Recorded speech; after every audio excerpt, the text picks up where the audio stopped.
শোণিতপুৰৰ বালিদৰত জালিয়াতিৰে মাটি দখলৰ চেষ্টা বহিৰাগত মনিয়াৰ বিল এচিড সেনাৰ হস্তক্ষেপত মীমাংসা শোণিতপুৰৰ বালিপৰাৰ এগৰাকী বিধৱা মহিলাৰ মাটি এজন বহিৰাগত মনিয়াই জালিয়াতিৰে দখলৰ চেষ্টা কৰাৰ বিষয়টোৱে ৰাইজৰ মাজত তীব্ৰ প্ৰতিক্ৰিয়া সৃষ্টি হৈছে। এৰাগাঁও নিবাসী সৰ্গেশ্বৰী শইকীয়াই একে গাঁৱৰে নিবাসী অশোক শৰ্মাক বিগত 18-12-2021 বৰ্ষত এক কঠা মাটি বিক্ৰী কৰিছিল। মাটিডোখৰৰ পট্টা নং 272 দাগ নং 658 আছিল। মাটিডোখৰ 6 লাখ টকাত বিক্ৰী কৰাৰ চুক্তিপত্ৰ সম্পন্ন কৰে। সেই মৰ্মে মাটিডৰা জোখ মাপ কৰি লয়। কিন্তু চতুৰ বনিয়াই ইংৰাজীত চুক্তিপত্ৰ প্ৰস্তুত কৰি আনি মানুহজনীৰ আন এডৰা মাটি চহী কৰাই লয়, যিখিনি মাটিৰ মূল্য আনুমানিক 30 লাখ টকা হ'ব। মানুহজনীৰ সৰলতাৰ সুযোগ লৈ সেই মাটিডৰা দখল কৰিবলৈ চেষ্টা কৰাতহে উৰহীৰ ওলাই পৰে। মহিলাগৰাকীয়ে মাটি দখল কৰিবলৈ নিদিয়াৰ বাবে অশোক শৰ্মাই প্ৰথমে চাৰিদুৱাৰ আৰক্ষী থানাত সৰ্গেশ্বৰী শইকীয়াৰ বিৰুদ্ধে টকালৈ মাটি দিয়া নাই বুলি এজাহাৰ দাখিল কৰাৰ লগতে পৰৱৰ্তী সময়ত তেজপুৰ আদালতত গোচৰ ধৰে। উপায়ুক্তৰ হৈ মাটিৰ মালিকে বিষয়টো বিল এচিড সেনাৰ বালিপৰা আঞ্চলিক সমিতিক অৱগত কৰে। বিল এচিড সেনাই বিষয়টো পুংখানুপুংখভাৱে পৰ্যালোচনা কৰি নিয়তি বহিৰ্ভূতভাৱে মাটি দখল কৰা কাৰ্যক ধিক্কাৰ জনোৱাৰ লগতে দুই পক্ষৰ মাজত আলোচনা কৰি বিষয়টো মীমাংসা কৰি দিয়ে। অশোক শৰ্মায়ো পূৰ্বৰ চুক্তিমতে মাটিখিনি লোৱাৰ প্ৰতিশ্ৰুতি দিয়াৰ লগতে আদালতত তৰা গোচৰ উঠাই ল'ব বুলি কথা দিয়ে। অদূৰ ভৱিষ্যতে এনে কাৰ্য নকৰিবলৈ অশোক শৰ্মাক বিল এচিড সেনাই সকিয়নি দিয়ে। মোৰ কালি এয়া একঠা মাটি মই অশোক শৰ্মাক দিছিলোঁ। তেওঁ আকৌ দিছিলোঁ মই পিছত তেওঁ আকৌ আগত নাম লিখাই ল'লে। আগত লিখাইছে মইতো নাজানো। সি মানে আহি পেলাই কৈছে কি মোক দলিয়নখন আনিছে বোলে আপুনি চাইন কৰি দিয়ক। তাৰপিছত মানে হেৰি দলিয়নখনত কি লিখিলে বোলে হেৰি একঠা মাটি লিখিছ নে দুকঠা লিখিছ নে কিমান লিখিছ এনেকৈ কৈছে। সি বোলে একঠাই লিখিছোঁ। আগত লিখিলি নে পিছত লিখিলি এনেকৈ কৈছে। সি কৈছে বোলে নহয় মই হেৰি কি কৈছিলে পিছতে মই একঠা মাটিয়ে লৈছোঁ। তাৰপিছত ঠিক আছে তেতিয়াহ'লে একঠা মাটি যদি পিছলৈ তেতিয়াহ'লে মই চহীটো কৰি দিলোঁ। মইতো সেইটো নাজানো, ইংলিছত আছে। মইতো ইংলিছ একো নাজানো, তই কিন্তু কি লিখিছ মই একো নাজানো এনেকৈ কৈছোঁ। চাইনটো মাৰিলোঁ ঘৰতে চাইনটো লৈ গৈছে। এতিয়া কি আছে তাক মানে এতিয়া এই আগফালৰ মাটিডোখৰ লাগে। মইতো আগফালৰ মাটিটো মই দিব নোৱাৰোঁ, তোমাক মই পাছফালে দিছিলোঁ, পাছফালে ল'ব লাগিব, আগত নহ'ব।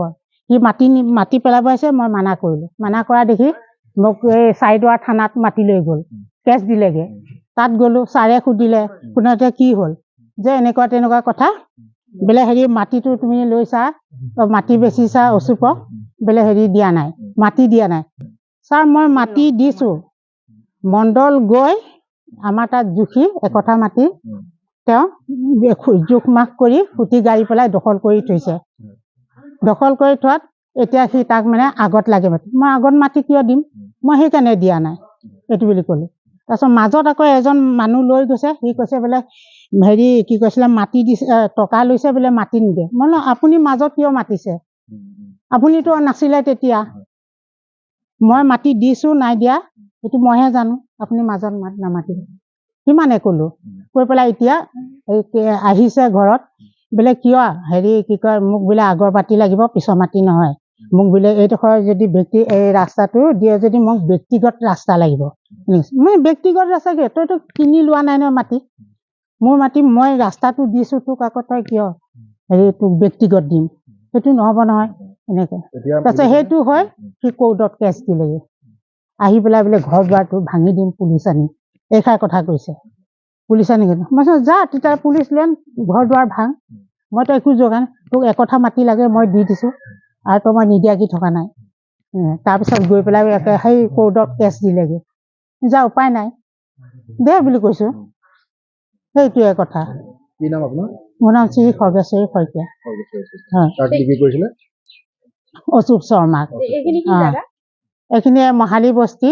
মই সেইকাৰণে এই সমস্যাটোৰ কাৰণে মই এই লাচিত সেনা মানে খবৰ দিলোঁ, দিয়া মানে তেওঁলোকে আহি মোক ইমানখিনি সহায় কৰিলে, গতিকে তেওঁলোকক মই ধন্যবাদ দিলোঁ।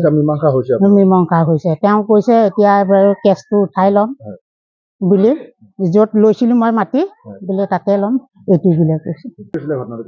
আমি 28 তাৰিখে এটা লিখিত অভিযোগ পাইছিলোঁ বিলাসিত খানাই কি বুলি কৈছিলে কি নাম আছিলে খগেশ্বৰী শইকীয়াৰ পৰা গতিকে অশোক শৰ্মা বুলি বহিৰাগত মাৰোৱাৰী মানুহ এজনে মানে মাটি এডোখৰ কিনিছে পিছফালে দিছিলে এওঁলোকে 6 লাখ টকাত বিক্ৰী কৰিছোঁ বুলি কৈছিলে কিন্তু এওঁলোকে বিক্ৰী কৰাৰ পিছত মানুহজনে কি কৰিলে বহিৰাগত মাৰোৱাৰী মানুহজনে মানে কোৰ্টত ইংৰাজীতে লিখি আগফালে লিখাই ল'লে তাৰপিছত আগফালে লিখাই লৈ থানাত কেছ দিলে কোৰ্টতো কেছ দিলে এনেকৈ দাবী ধমকি দি মানে আগফালৰ মাটিডোখৰ দখল কৰিবলৈ আহিছিলে গতিকে আমি বিলাসিত খানাই খবৰটো পাই ততাতৈয়াকৈ আহিলোঁ গতিকে অশোক শৰ্মাকো মাতি পেলাই এতিয়া মীমাংসা কৰি দিছোঁ গতিকে তেওঁ য'ত মাটি লৈছিলে তাতে লোৱাৰ হেৰি কৰিছে গতিকে সঁচাই আশ্চৰ্যকৰ কথা তেওঁলোকে ব্যৱসায় কৰিব আহিছে কৰি থাকক ইয়াতে এখনৰ পৰা 2খন কৰিছে 3খন কৰিছে আমাৰ কোনো আপত্তি নাই মাটিও লৈছে চৰকাৰীভাৱে নিয়ম আছে মাটি লোৱাৰো নিয়ম আছে লওক কিন্তু